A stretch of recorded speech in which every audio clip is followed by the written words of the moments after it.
Well, hello, and welcome to Stop, Let's Team Up, my Legion adventure. And we are on to our next Legion story. It is more a Superman story with Legion appearances, but let me give you the details from the official Legion of Superheroes Index.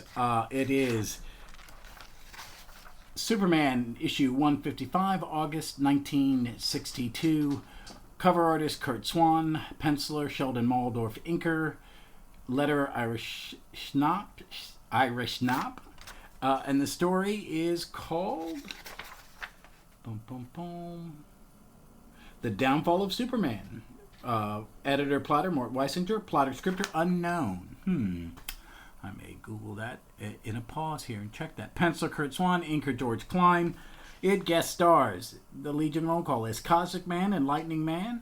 They are disguised as Hercules and Samson. Supporting characters Lois Lane, Jimmy Olsen, Krpto. Villains Duke Marple and his men. And Antoino Rocca of Earth 1. He is a real wrestler in real life, and I will give you a little bio of him a little later.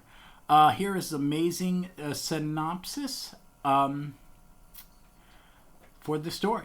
When Superman stages a wrestling exposition for charity with the famed wrestler Antoino Rocca, Mr. McPicklex appears and gives Rocca greater strength than the Man of Steel, enabling him to defeat not only Superman but also Hercules and Samson, whom McPicklex summoned from the distant past.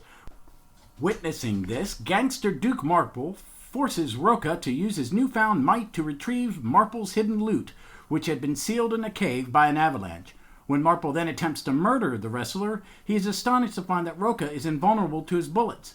Then, Superman, Samson, and Hercules arrived on the scene and prevent the crook's getaway using powers of electricity and magnetism. The entire scenario has been arranged by Superman in order to discover the hiding place of Marple's loot. Superman and Rocca had exchanged identities to make it seem that Rocca had super strength, while Cosmic Man and Lightning Man of the adult Legion of Superheroes posed as Hercules and Samson, and the phony McPicklex had actually been Superman's pet Krpto, his voice supplied by his master's super ventriloquism. All right, I'd never read this comic, so I'm going to tell you that I actually adored it. I really did. It is weird. It is very 1960s, and it's beautiful. The art's beautiful. It's just amazing. I'm going to put up some images from it when I post this, and I think you guys will like it. It's just it's the backup story.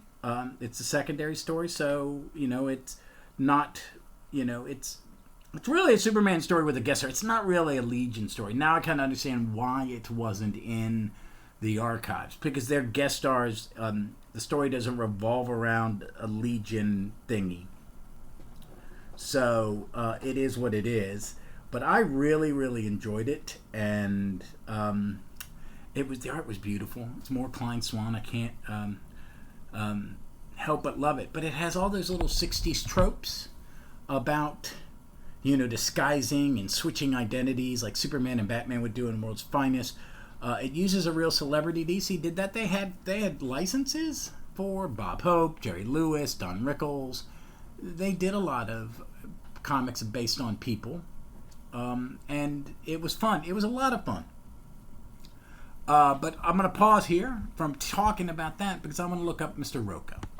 Okay, here we go. I have Googled this famous wrestler. His name is Antonio Rocca, born Antonio Baestin, April 13th, 1921, and he died in March of 1977.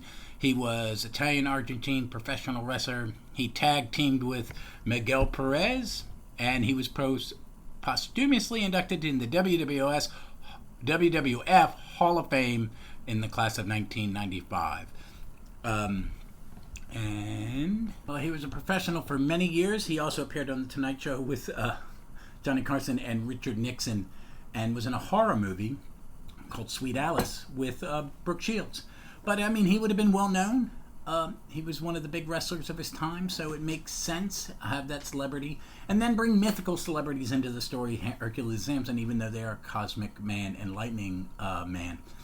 But it's just a lot of fun. Another, light positive, not I mean positive as in simplistic or preachy, but in just a good story, with Superman. And there's something of the joy of the Silver Age in this.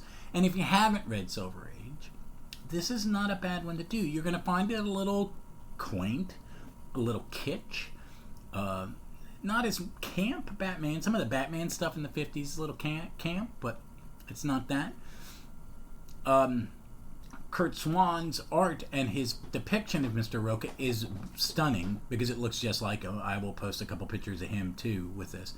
So it's just a fun comic. It is the last backup guest star kind of Legion story before we do Adventure Comics 300, which is next week. From when I record this, because this is Friday the 13th, I had a rough week and I'm behind, so I'm going to get this out to you guys. And then later tonight I'm going to read Adventure Comics 300, because it's Adventure Comics 300 and it needs to be read. And I haven't read it in a long, long time, so I've been chomping at the bit. So we're going to do that, and then we do Superman 156, and then we do a straight pretty much run of we're in the Tales of the Legion, and I'm looking forward to it, and I think you guys are going to enjoy my take on it. I think the episodes will change. Once we're in Legion stories, I'm going to be a little more structured about roll calls and what's happened next. We have not seen the origin of the team or seen the order in which members join. So I'm going to do a roll call of all the members who are members up to this point, at some point. And then as we add members, which we do relatively quickly, we're going to get the origin of Bouncing Boy, but he's already appeared, I think. Can't remember. I'm not going to go back and look. And Matter Eater Lad and Element Lad, and a lot of people are starting to show up in these early issues, so I'm excited about that, especially Element Lad. Element Lad will get special attention because he is my Legionnaire. But I think you guys I had to go onto the interwebs to find a copy of this digitally to read it. It is not on the app. I do not own a copy of it. I don't have an archive. I don't have a Superman archive that might have it in it. I wish I did. I am, as I've said before, I'm getting rid of floppies. I'm bidding on a nice Doom Patrol omnibus, which is the minimum bid was so small. I'm just taking a chance that no one's paying attention, and I snap it up for pretty much half price, which is all the Doom Patrol from Showcase up till right before Morrison takes over, because on Free Comic Day I got 2 volumes, the first 2 books of his Doom Patrol, and I've not read it. So my goal is to start reading Doom Patrol in order, mixed in with all the other comics I get. I'm still reading Aerosmith. I am still reading Legion in order. I'm reading some Superman, because the Byrne Superman, the first 4 of those 4 volumes are in my hot little hands, and I do like that. It was when I read Superman the most religiously, which was post-Crisis up through the death of Superman, a little past that. I think DC and after Crisis with Legends and the new type of Justice League and all the new books went about 4 or 5 years, and then the newness wore off, and it got comics, their line for me got to a point to where they weren't living up to what I had read before. I think Flash was the only thing I kept going at that point, and Justice League on and off. But that's a different story, and we'll deal with that in years from now when we get to it. So next week we will be doing Adventure 300, and also these should start coming out on Tuesday. If I can keep my schedule, I'm going to try to get a couple in the bank this weekend, at least the raw conversation about them, and start scheduling them to go up so I can get caught up, because weeks like this at work and some, hospital doctor stuff, I had doctor visits and stuff I had to do, and busy, and we're dog sitting, and my wife is at the end of, she's an admin for graduates, PhD program at the university where she works, and it's graduation time, so I'm double dog sitting. But that's here, there. It's not going to stop me from reading comics. But it just kind of did this week, so I'm going to play catch up. But also starting next week on Thursdays. So this is the way it's going to work. Tuesdays, the Legion of Superhero. Friday, whatever subject is scheduled. this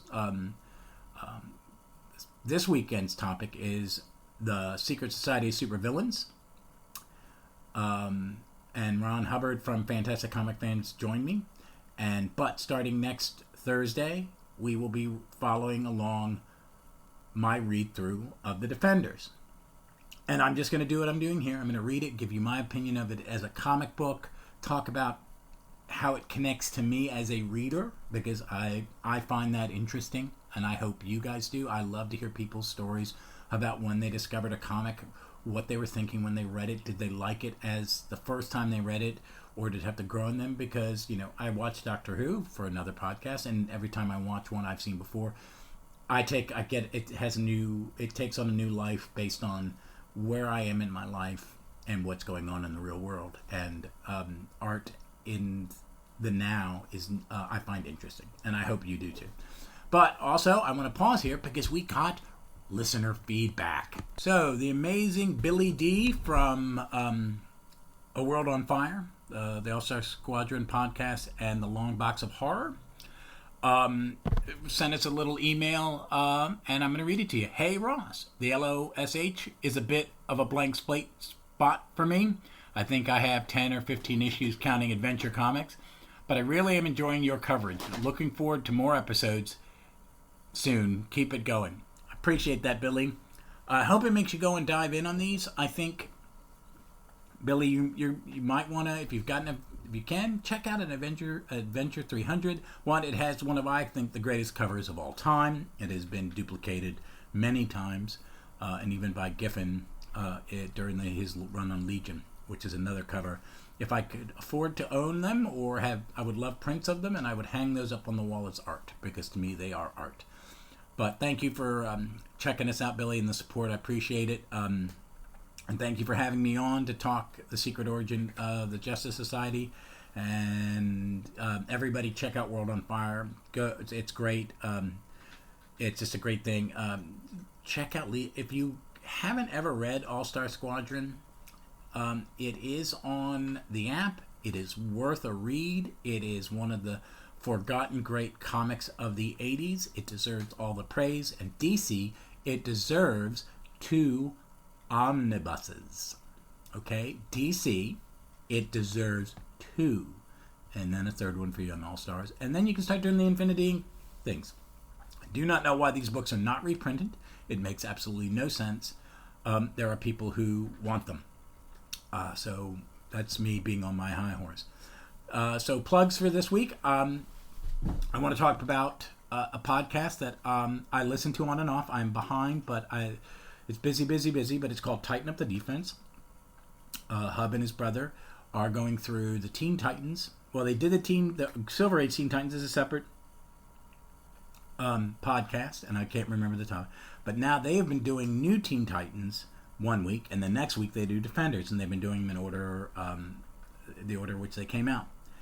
I'm not going to try to duplicate the amazing work that they do, because I'm just going to talk about the comics that is. But I do want you to listen to theirs too.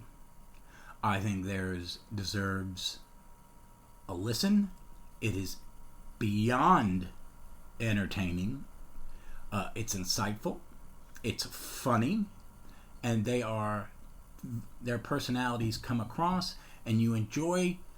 You may not even have read the comic, and you're going to enjoy their conversation. I cannot sing the praises of Tighten Up the Defense enough. One of my best friends, Ken, who hangs out with me, and we talk comics and stuff like that. He listens to it religiously, and he has never read a Defenders comic or a New Teen Titans comic. But he doesn't care. He's entertained.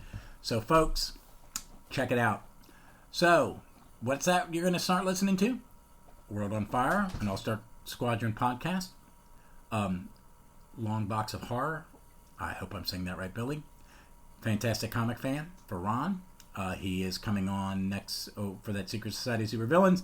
And you're going to listen to Tighten Up the Defense. Aren't you? Do it. All right, folks. That's me. And do me a favor. You all be good, be kind, and read some comics.